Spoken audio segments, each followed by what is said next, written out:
everyone, it's Co-Bunny, and this week I'm looking at something more well known than usual.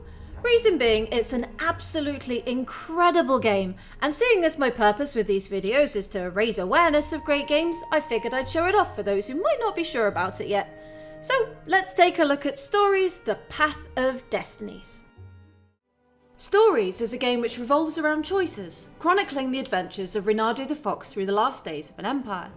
Each choice opens up new endings, further divided by many alternative routes within stages, opening up a labyrinthine story with dozens of possibilities. Fans of the choose-your-own-adventure genre, such as sorcery, will probably love this.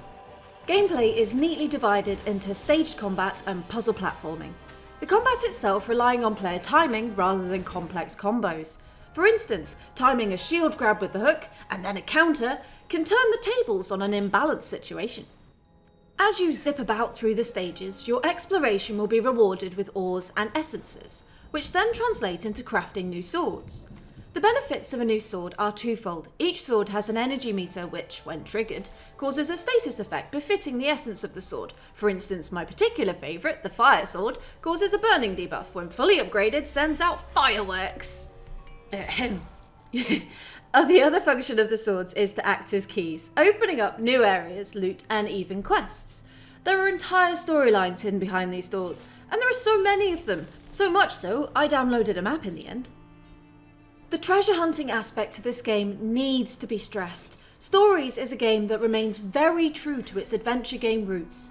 Beyond the ores and essences, you will occasionally discover gems, which will markedly improve the character when used. It's great to see a game that balances action with discovery and adventure so fabulously well. I firmly believe that both players who are already fond of this genre and anyone looking to branch out into it will gain equal levels of enjoyment from this gem. The puzzle segments require both timing and player ingenuity to complete. Most of them will be fairly immediately obvious, however the inaction of the required task is often nowhere near as easy as it first looks. The whole game is narrated, and wonderfully so, as you might expect from a game about a book. Throughout the stages, the narrator will chip in with situational commentary, not unlike in Bastion. In fact, comparatively, Stories is very similar to Bastion, which certainly isn't a terrible thing at all. To return to the combat, as mentioned previously, the fights are 90% staged. You wander into what is essentially an arena, and enemies spawn in waves. Fighting itself isn't dissimilar to feel to the combat in the original Fable game, though the difficulty leans more on mob variety.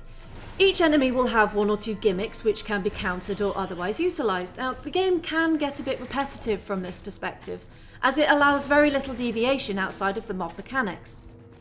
Once the fight is complete, the player is graded on performance, adding extra XP for hit combos, your style, and whether you were hit or damaged at all during the fight. This XP of course goes towards levelling your character, each level once given a single skill point. However, the upgrades make a marked improvement, to the point where I exclaimed how considerably more powerful I felt after just a couple of levels. Once each playthrough is complete, the path you've chosen is summarised and placed into the book as a card. Each ending has a descriptor of what sort of playthrough it's been. Think like the ending to Dishonored. There are also 4 absolute truths, which essentially are key points in the overall story. Once unlocked, and this is bloody brilliant, consecutive playthroughs will contain different narration, which can lead the player to previously unknown or missed opportunities. And that for me is the key reason this game is 100% worth your time.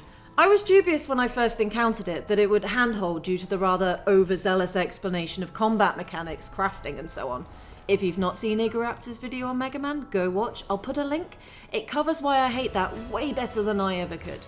Anyway, beyond the first run through the story, the game leaves you entirely to your own devices, and the feeling of freedom is palpable. This is, for want of a better phrase, a proper old school adventure game, with a fantastic storyline and impressive levels of replayability. It's indubitably attractive to people both fond of the genre, as well as easily accessible to those who are unfamiliar. That's enough from me. Please leave a like if you feel I deserve it, sub if you like my videos, and a comment. Actually, if you fancy saying hi, having a bit of a natter, head over to Twitter and say hello. Till next time.